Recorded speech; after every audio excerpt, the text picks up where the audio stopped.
mengucapkan salam kepada Allah Subhanahu wa ta'ala. Ya. Sebagaimana diriwayatkan dalam Bukhari dan Muslim dari Ibnu Mas'ud radhiyallahu ta'ala anhu. Beliau berkata, "Kunna idza kunna ma'an Nabi sallallahu alaihi wasallam fi sholati qulna assalamu 'ala Allahi min ibadihi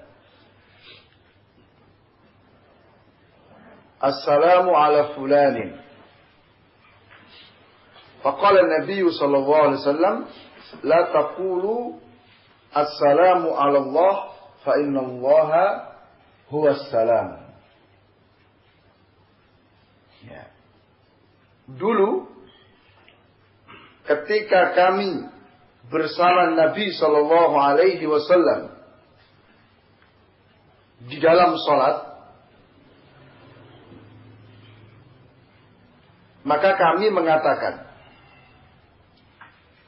semoga keselamatan untuk Allah dari hamba-hambanya. Semoga keselamatan untuk fulan dan fulan.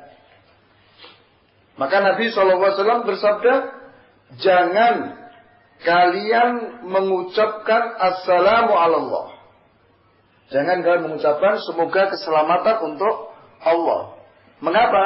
Karena sesungguhnya Allah itu adalah as-salam.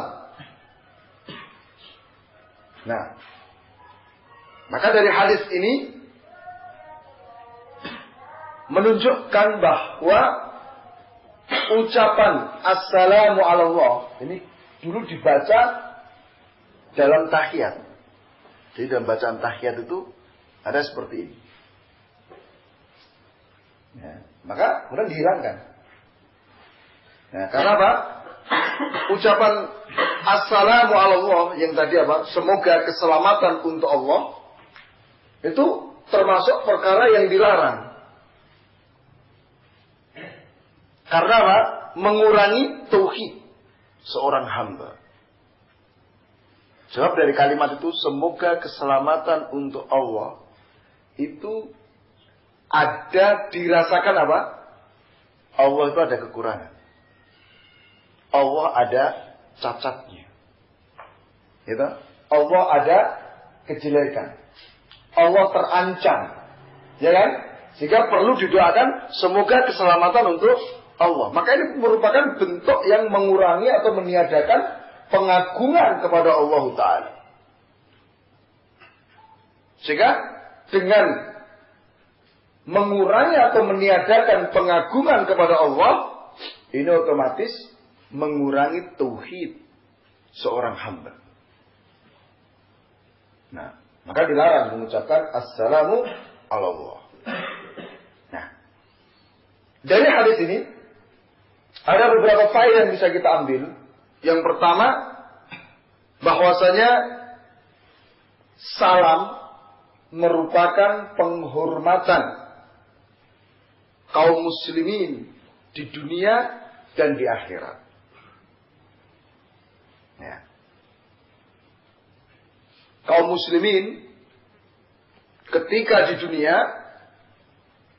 itu saling memberikan penghormatan dengan ucapan assalamualaikum warahmatullahi wabarakatuh. Ya, semoga keselamatan, rahmat dan keberkahan Allah tercurah kepadamu. Jadi di sini tidak sekedar penghormatan, tetapi terkandung di dalamnya apa? Doa. Doa yang luar biasa. Dan ini merupakan perkara yang menunjukkan kecintaan seorang muslim terhadap saudaranya. Nah, sehingga kita bisa lihat seseorang itu ketika ada kebencian, ada rasa nggak suka, itu salamnya pun beda kan? Ya kan? Salamnya itu tidak hangat. Bahkan apa? Kalau kebenciannya itu sudah memuncak, dia nggak mau salam, juga tidak mau menjawab salam. Ya. Jadi salam ini merupakan apa? Bukti kecintaan. Rasulullah SAW menyatakan, "Ala ukhbirukum bi syai'in idza fa'altum tahabbtum." Mau aku kabarkan kepada kalian sesuatu yang apabila kalian melakukannya, kalian akan saling mencintai. Afsus salam bainakum. Sebarkan salam di antara kalian. Sehingga kalau orang itu sekali lagi dia saling mencintai, maka dia hangat dia. Dia ucapkan salam itu dengan hangat, dengan tulus. Tapi kalau ada kebencian, salamnya kaku, ya, terpaksa. Bahkan tadi sampai pada tingkat tidak mau mengucapkan dan tidak mau menjawab salam. Nah, maka ini kita harus hati-hati. Salam ini mendatangkan kebaikan. Subhanallah. Ya, barang siapa mengucapkan salam, baginya 30 kebaikan. Seseorang ketika mengucapkan Assalamualaikum, kata Rasulullah, asrah 10. Orang mengucapkan Assalamualaikum warahmatullahi isrun 20. Komplit Assalamualaikum warahmatullahi wabarakatuh 30. Maka di sini ketika kita diberi salam oleh seseorang, hendaknya kita balas sesuai dengan salam itu atau lebih baik. Ya. Ya, Allah Ta'ala katakan, "Wa idza huyitum bi tahiyatin," apabila kalian diberi penghormatan dengan satu penghormatan, "Fahayyu bi ahsan minha." Awitliha, maka berikan penghormatan yang lebih baik atau yang semisal dengannya. Ya. Dan ini dampaknya itu luar biasa.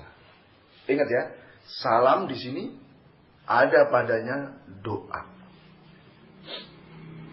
Coba kalau salam kita, doa kita ini dikabulkan oleh Allah Tabaraka wa Ta'ala, wah, luar biasa. Kita akan hidup di lingkungan yang betul-betul luar biasa. Coba ketika kita katakan Assalamualaikum, semoga keselamatan untuk Anda.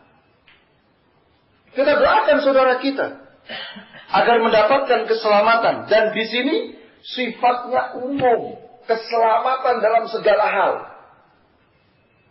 Coba kalau saudara kita selamat lisannya, selamat pikirannya, selamat perbuatannya, selamat akidahnya, selamat ibadahnya, yang untung siapa? Yang dapat kebaikan siapa? Semua pihak. Ya, bukan hanya dia, kita pun juga akan dapat kan? Karena apa?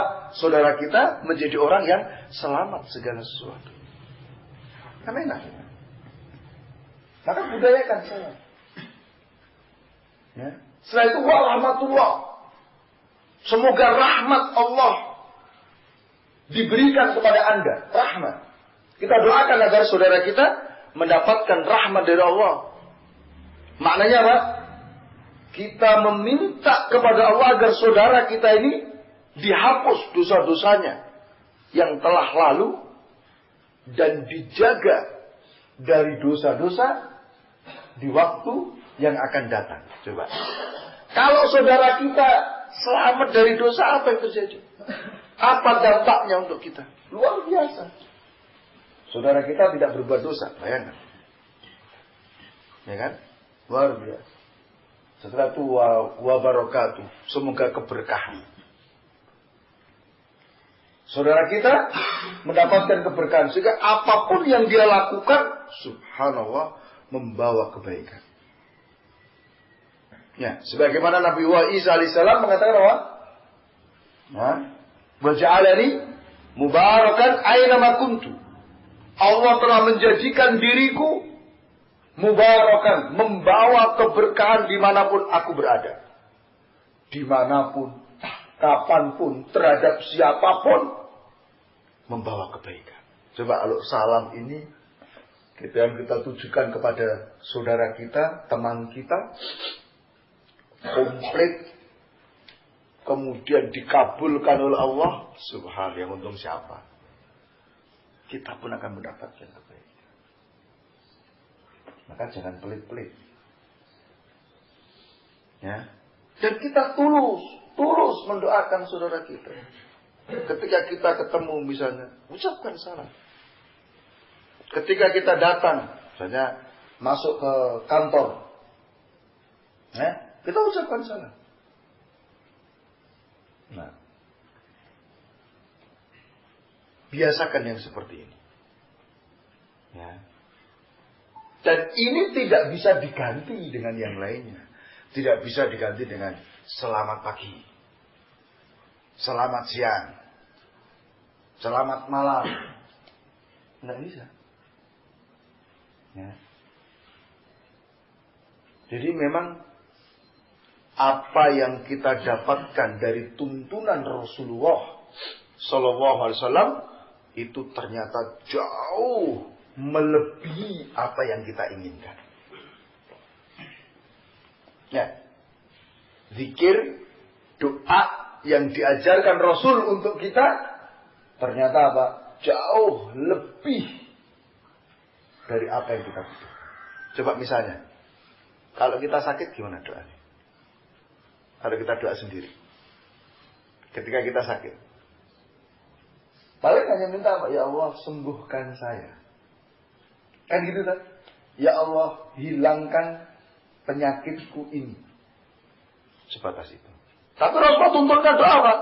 Allahumma rabban nas, idza bil ba'sa washfi, innaka antas syafi, syifaan la yughadiru saqama. Wahai pencipta manusia, hilangkan musibah ini, hilangkan kejelekan ini. Ya. Ya. Sembuhkanlah diriku. Sebab engkau adalah yang menyembuhkan.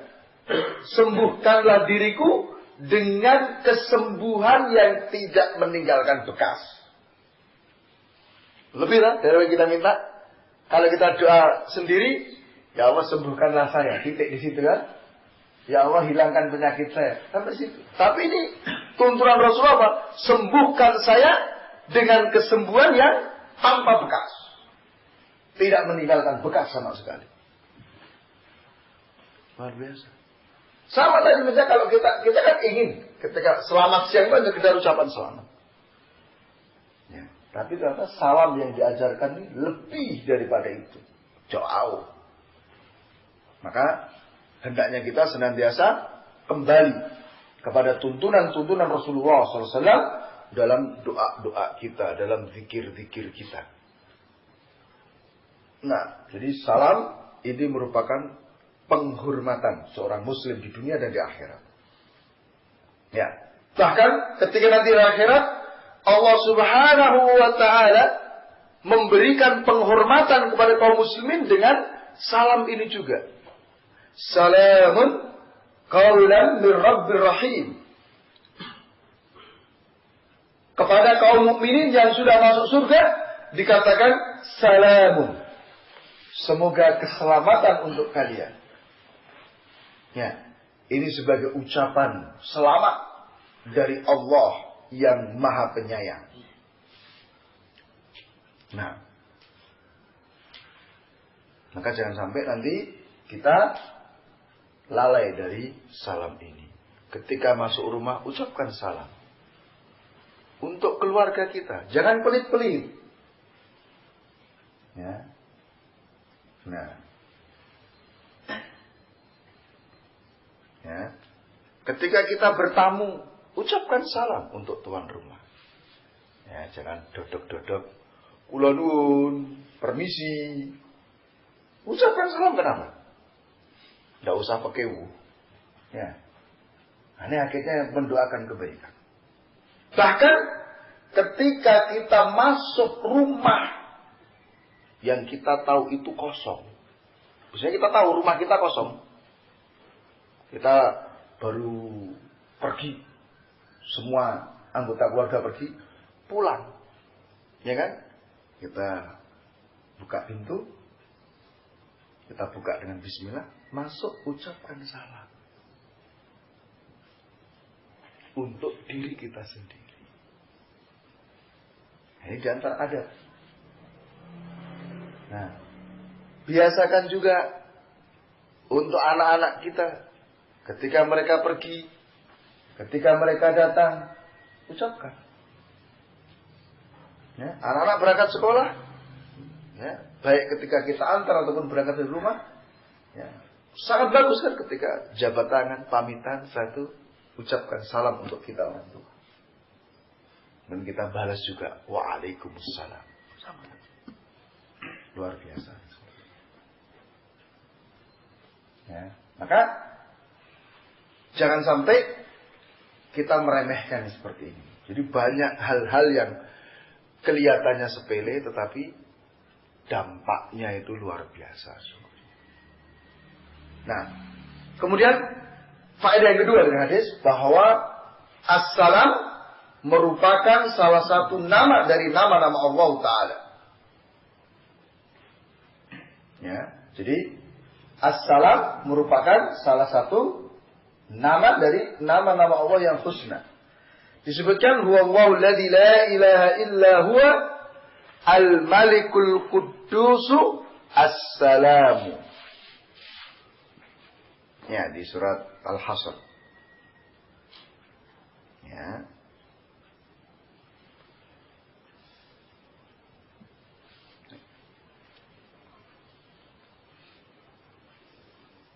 Juga Rasulullah SAW mengajarkan kita zikir ba'da shalah itu apa? Allahumma antas salam. Ya Allah, engkau adalah as-salam. Ya. Wa minkas salam. Dan darimu semua keselamatan. Ya. Tabarakta ya dzal jalali wal ikram. Milikmu ya semua keberkahan. Ya. Nah. Dan kemuliaan serta kehormatan. Ya. As-salam. Ya. Makna as-salam itu ada dua. Yang pertama adalah yang maha selamat. Artinya Allah Ta'ala adalah as-salam. Allah yang maha selamat dari segala kekurangan, kejelekan, dan yang lainnya. Aib, cacat, tidak ada pada Allah Ta'ala. Allah sempurna. Ya. Karena Allah adalah yang maha selamat. Selamat dari segala kekurangan, kejelekan, cacat, dan yang lainnya. Nah.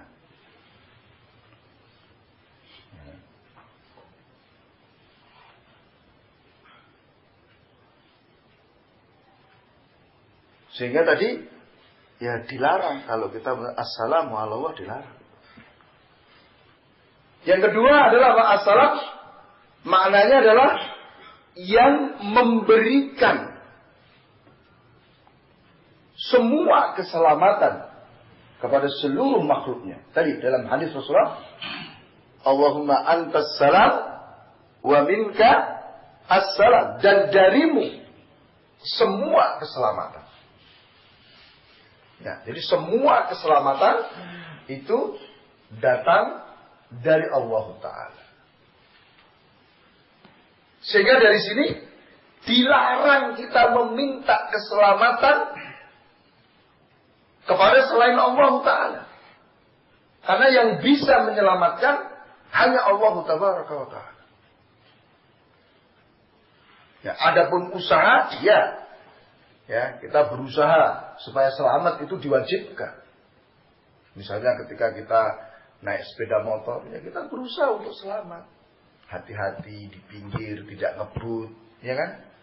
Tetapi yang menentukan kita ini selamat atau tidak tetap Allah Ta'ala. Berapa banyak kita lihat sudah hati-hati, bahkan jalannya pun sudah turun dari aspal, sudah di pinggir itu, di tanah, kena sikat juga, ya kan?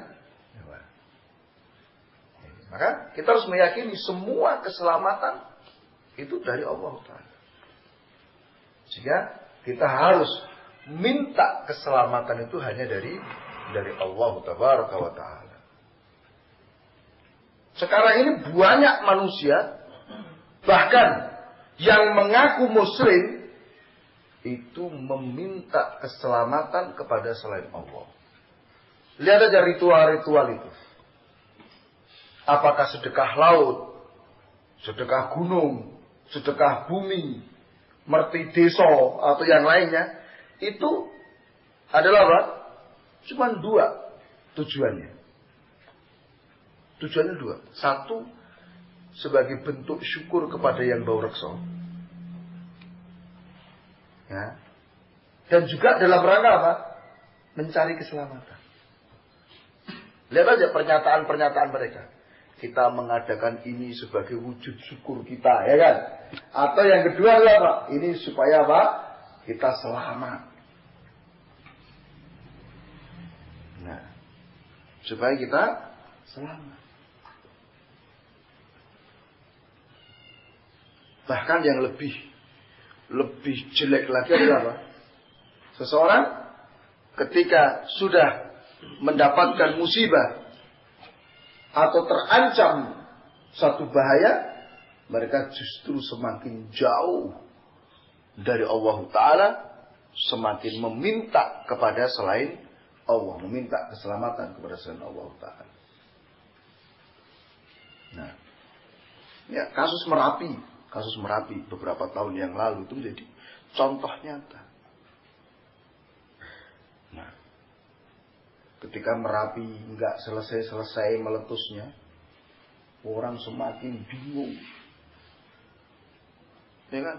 Semakin banyak ritual dikerjakan, semakin banyak doa dipanjatkan kepada selain Allah dalam rangka meminta keselamatan dari letusan Merapi. Padahal apa? Wa min kasalam, dari Engkau ya Allah semua keselamatan itu. Ya. Maka hendaknya kita apa? Meminta keselamatan kepada Allah Ta'ala. Dan ingat, yang namanya keselamatan bukan hanya dari musibah-musibah yang sifatnya fisik. Yang lebih penting adalah apa? Keselamatan dalam beragama, keselamatan dalam akidah, keselamatan dalam beribadah kepada Allah Subhanahu wa Ta'ala. Ini penting. Banyak orang tertipu hanya sekedar minta keselamatan secara fisik, supaya hartanya tidak hilang, hartanya tidak dicuri, hanya itu aja. Padahal yang penting adalah agama kita ini. Ya. Sehingga Rasulullah pun berdoa agar apa? Jangan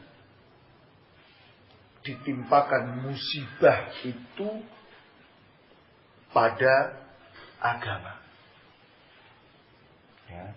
Silakan musibah ditimpakan dalam perkara-perkara lain, tidak ada masalah, asal jangan dalam agama.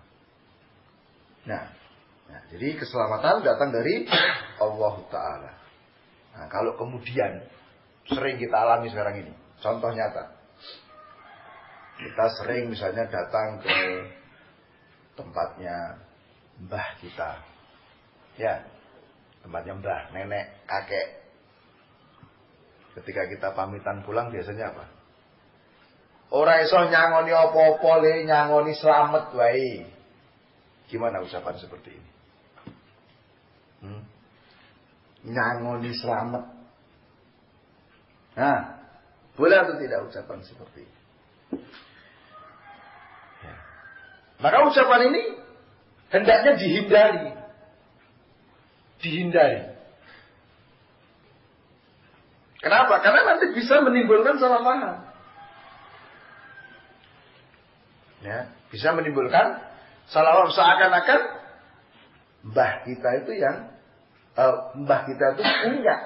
punya keselamatan sehingga disangokke untuk kita itu. Nah, meskipun tadi ucapan seperti ini wis nyangoni selamat itu harus didetailkan. Maksudnya apa? Ya, maksudnya apa? Nah, kalau maksudnya ya saya hanya bisa mendoakan supaya engkau selamat sampai rumah, itu makna yang benar kan? Ya, tapi kalau maknanya di luar ini tentu salah. Ya. Cuman ketika ini diucapkan, kan tadi bisa memiliki dua makna tuh. Ada maksud benar, ada maksud salah. Maka yang seperti ini dihilangkan aja, ditinggalkan. Supaya tidak dipahami apa? Dengan pemahaman yang keliru. Ya, sebagaimana Rasul alaihi salatu wassalam ya, itu pernah menegur seseorang yang memerintahkan kepada budaknya, at'im rabbak, beri makan Rabbmu, beri makan Rabbmu. Kalimat Rabb ini kan maknanya macam-macam. Rabb bisa bermakna Allah, Rabb bisa bermakna apa? Pemilikmu, tuanmu. Ya. Maka Rasulullah menegur, jangan kamu menggunakan kata itu. Karena kata Rabb itu memiliki dua makna. Satu bisa bermakna benar, satu bermakna salah penerapannya. Maka tinggalkan yang seperti itu. Diganti dengan lafaz-lafaz yang tidak mengandung apa? Kesalahpahaman. Ya, maka masuk dalam hal ini apa? Nyangoni selamat itu ya bisa dimaknai keliru kan? Maka yang seperti ini ditinggalkan saja. Ya. Kemudian faedah yang ketiga dari hadis tadi, larangan mengucapkan assalamu ala Allah. Ya. Jadi Abdullah bin Mas'ud mengabarkan bahwa sebelum diwajibkannya bacaan tasyahud, mereka para sahabat mengucapkan apa? Assalamu ala Allah min ibadihi, assalamu ala Jibril wa Mikail. Gitu. Semoga keselamatan untuk Allah dari hamba-hambanya, semoga keselamatan untuk Jibril dan Mikail. Ya, ini sebagai penafsiran dari kata apa?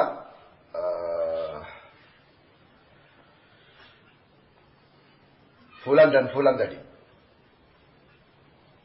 Nah, maka Rasulullah melarang, la taqulu assalamu ala Allah fa innallaha huwas salam. Maka Rasulullah melarang, jangan kalian mengucapkan semoga keselamatan untuk Allah, karena Allah adalah as-salam, yaitu pemberi keselamatan. Nah, ya, maka ini hal yang harus diwaspadai. Banyak sekali kesalahan-kesalahan yang muncul dari lisan. Ya. Hal yang kelihatannya sepele, tapi dampaknya luar biasa. Ya. Nah, kemudian hikmah dari larangan mengucapkan assalamu ala Allah. Ya. Yang pertama, bahwasanya Allah Subhanahu wa taala adalah yang maha sempurna, yang maha selamat dari segala kekurangan, cacat, kejelekan. Ya. Maka ucapan semoga keselamatan untuk Allah itu bisa menumbuhkan persangkaan, ya, bahwa Allah memiliki apa? Kekurangan. Ya.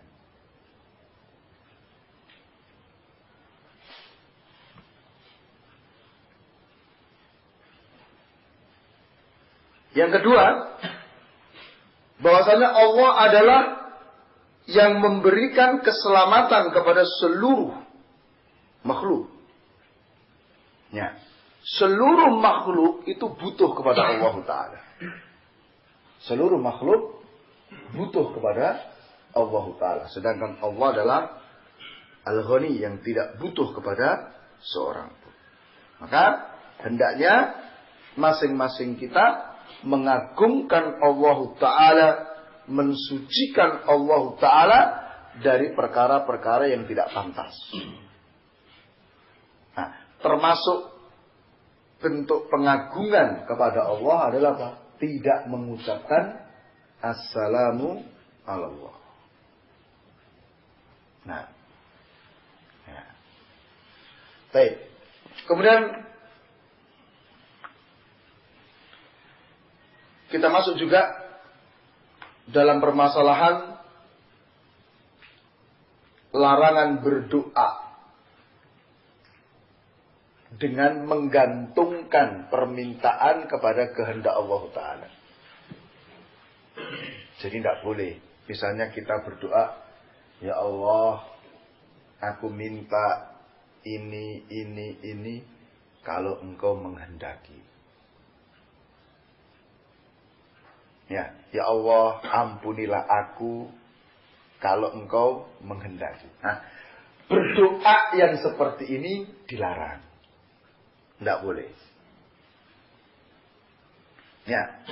Disebutkan dalam Bukhari dari Abu Hurairah radhiyallahu ta'ala anhu bahwa Rasulullah SAW mengatakan, la yaqul ahadukum Allahumma ighfirli in syi'ta, Allahumma arhamni in syi'ta, liya'zimal mas'alata fa inna Allah la mukriha lahu. Wali muslimin wal yu'azzim raghbata fa inna Allah la yata'azzamu syai'un a'ta. Jangan salah seorang di antara kalian mengatakan, ya Allah, ampunilah aku kalau engkau menghendaki. Ya Allah, rahmatilah aku kalau engkau menghendaki.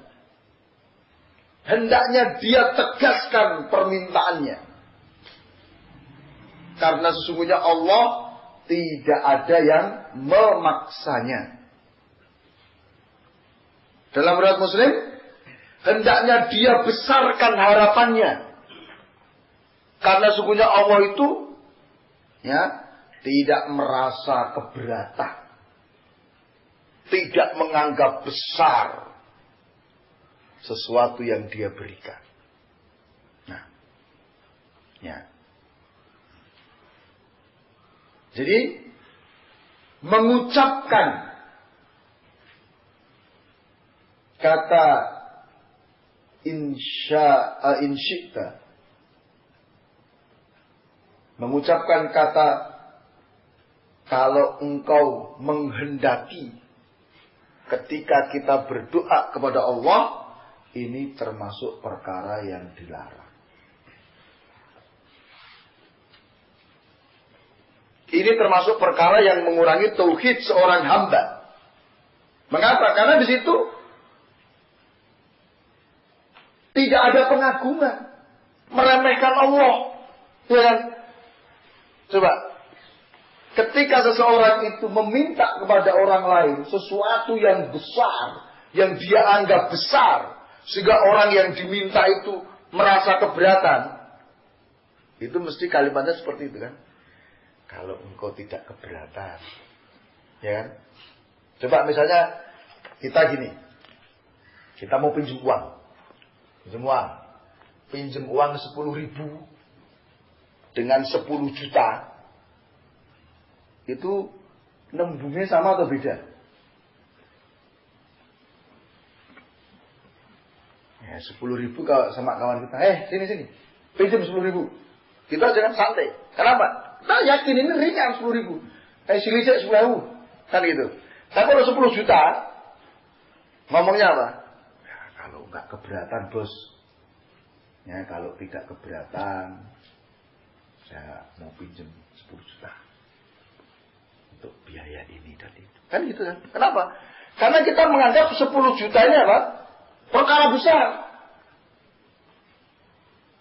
Sehingga kita memintanya pun dengan kalimat seperti itu. Maka yang seperti ini, ya, menggantungkan doa dengan kehendak Allah Ta'ala, ini hal yang dilarang karena meremehkan Allah Ta'ala. Ya, maka di sini Rasul Sallallahu Alaihi Wasallam melarang kita dari apa? Menggunakan atau menggantungkan doa dengan kehendak Allah Ta'ala. Ya. Nah, sebab dilarangnya itu ada 3. Jadi kalau orang berdoa, ya Allah rahmatilah aku kalau engkau menghendaki. Ya Allah beri aku mobil kalau engkau menghendaki. Doa model seperti ini dilarang. Karena apa? Ada 3 perkara. Pertama, seseorang berdoa dengan kalimat-kalimat itu menunjukkan bahwa seakan-akan Allah itu dipaksa. Seakan-akan Allah dipaksa dengan permintaan itu. Ya, padahal apa?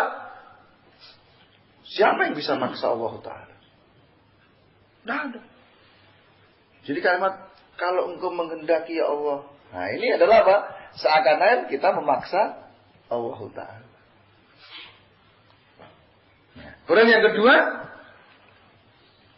berdoa dengan kalimat seperti itu dapat dirasakan bahwa permintaan yang diajukan itu merupakan satu perkara yang sangat besar bagi Allah Ta'ala. Sehingga ini memberatkan Allah, begitu loh. Ya kan? Nah, jadi seakan-akan permintaan itu sesuatu yang besar yang memberatkan bagi Allah Ta'ala. Padahal tadi dikatakan Allah, tidak ada sesuatu yang dianggap besar oleh Allah dari apa yang diberikan kepada para hambanya. Bahkan seandainya Allah memberikan Pulau Kalimantan kepada kita, itu bukan hal yang besar bagi Allah Ta'ala. Kecil, ringan bagi Allah Ta'ala. Nah, kemudian yang ketiga ini, ya, berdoa dengan kalimat-kalimat tadi menunjukkan apa? Seakan-akan dia tidak butuh. Ya kan? Seakan-akan dia tidak butuh. Coba kalau kita memang butuh betul dengan 10 juta itu, mesti kita akan merengek-rengek tanpa ada kalimat kalau tidak keberatan, kalau jenengan mau nolong saya. Tidak akan seperti itu. Tetap, bos tolong pinjami saya seminggu, penting sekali. Ya, tidak ada kalimat kalau bos tidak keberatan. Ya, tapi kalau misalnya bos tolong pinjami saya 10 juta kalau tidak keberatan, itu kan seakan-akan kita tidak butuh. Kalau dapat dipinjami, alhamdulillah, tidak juga tidak apa-apa kan, seakan-akan begitu. Maka ini dilarang.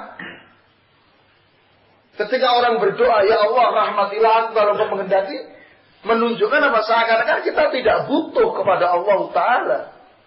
Dirahmati ya syukur, enggak ya enggak apa-apa, seakan-akan kan begitu. Nah inilah perkara yang menghilangkan pengagungan terhadap Allah Ta'ala. Jadi kalau doa itu sudah yang mantap aja. Ya, doa itu yang mantap kepada Allah Ta'ala. Jangan menganggap, wah ini terlalu berat bagi Allah. Wah tidak penak saya sama Allah Ta'ala. Pekewuh saya minta sama Allah. Sungkan saya sama Allah Ta'ala. Mosok minta kok gede banget. Ya, minta kok gede banget. Jadi rekan-rekan saya muliakan, Hakikatnya apa yang kita minta dari perkara-perkara duniawi itu tidak ada apa-apanya. Permintaan yang paling top itu adalah apa? Ketika kita minta surga. Ya kan? Itu perkara paling besar. Ya Allah, minta surga ya Allah. Masukkan saya ke surga. Itu permintaan yang tak terkalahkan. Nah, maka Rasulullah SAW wal ya'zimal mas'alata. Hendaknya kamu tegaskan permintaanmu. Tidak usah sungkan-sungkan. Allah itu paling senang kalau ada hambanya itu meminta kepada dirinya. Allah tidak sama. Jangan diukur Allah itu dengan ukuran manusia. Ya, manusia itu ketika dimintai sama orang lain sekali senang bantu. Ya saya bantu. 2 kali bantu. 3 kali kok minta terus. 4 kali jengkel dia. 5 kali ditolak permintaannya. Tapi kalau Allah, makin banyak kita berdoa, makin sering kita meminta kepada Allah, Allah semakin senang. Allah sendiri sudah mengumumkan kok. Ud'uni astajib lakum. Ya, mintalah kepadaku, aku akan beri. Bahkan Rasul katakan, ya, malam yas'alillah yaghdab alaih. Barang siapa yang tidak pernah minta kepada Allah, Allah murka kepadanya. Jadi seakan-akan dia tidak butuh sama Allah kalau tidak mau berdoa itu. Sedangkan Allah sudah katakan, ya ayyuhal insan antumul fuqara ilallah. Wahai manusia, kalian semua itu fakir. Sangat-sangat membutuhkan Allah Ta'ala. Maka wujud kebutuhan kita itu apa? Kita berdoa kepada Allah Subhanahu wa Ta'ala. Nah, ya, maka di sini kalau doa yang mantap bahasa kita, harus mantap. Jangan menganggap sesuatu itu berat bagi Allah. Jangan dianggap permintaan itu besar bagi Allah Ta'ala. Semuanya kecil. Antum boleh aja. Ya Allah, beri saya istana. Ya Allah, saya minta kepadamu istana yang besar, yang megah, ya, ditambah istrinya 4, kekayaan yang melimpah. Tidak ada masalah. Jangan, kalau engkau tidak keberatan, ya Allah, beri saya istana. Ya, tidak boleh seperti itu. Ya. Nah, jadi mengapa ada larangan? Karena ada 3 sebab tadi. Ya, maka di sini hendaknya apa? Kita bersungguh-sungguh dalam berdoa kepada Allah Ta'ala. Serius. Ya. Jangan sampai kita berdoa hanya di lisan kita saja. Itu nggak akan dikabulkan. Ya, karena Allah Ta'ala tidak akan menjawab doa seorang hamba yang hatinya lalai. Ya, lisannya mengatakan, ya Allah aku minta ini, minta ini, tapi hatinya lari entah kemana. Nggak akan dijawab. Nah, kemudian kita pernah nengok orang sakit nggak? Pernah ya? Doanya apa? Ketika melihat teman kita sakit atau apa itu apa? La ba'sa tahurun insyaallah. Tidak apa-apa. Sakit itu membersihkan dirimu dari dosa-dosa. Insyaallah, kalau Allah menghendaki. Loh, tadi katanya dilarang. Kok di sini ada dituntunkan doa apa? La ba'sa tahurun insyaallah. Ya, maka di sini apa namanya? Tadi kalimat yang kita ucapkan terhadap orang yang sakit, la ba'sa tahurun insyaallah, ini bentuknya berita, kabar, bukan doa. Kalimat ini kan doa, atau berita. Tidak apa-apa, sakitmu itu akan membersihkan dirimu dari dosa-dosa. Ini kan berita, bukan doa. Sehingga ya tidak ada masalah. Yang dilarang itu adalah apa? Kita mengucapkan insya Allah atau insyikta, kalau engkau menghendaki ya Allah, dalam konteks berdoa. Itu yang dilarang. Maka mari silakan kita berdoa. Ya, tokonya sepi sudah jam 12 tidak ada pengunjung. Pengunjung ya gur takon tok ora tuku. Silakan berdoa. Tapi jangan doanya kalau engkau menghendaki ya Allah. Ya, transaksikan hari ini 50 laptop. Jangan. Mantap aja, ya Allah, tolong berikan transaksi hari ini. Sekian. Jangan anggap besar. Seperti itu. Ya. Jadi ini dua perkara yang kita sampaikan di pertemuan pagi hari ini, mudah-mudahan bermanfaat. Subhanallah, hamdik, asyhadu an la ilaha illa anta, astaghfiruka wa atubu ilaik. Wassalamualaikum warahmatullahi wabarakatuh.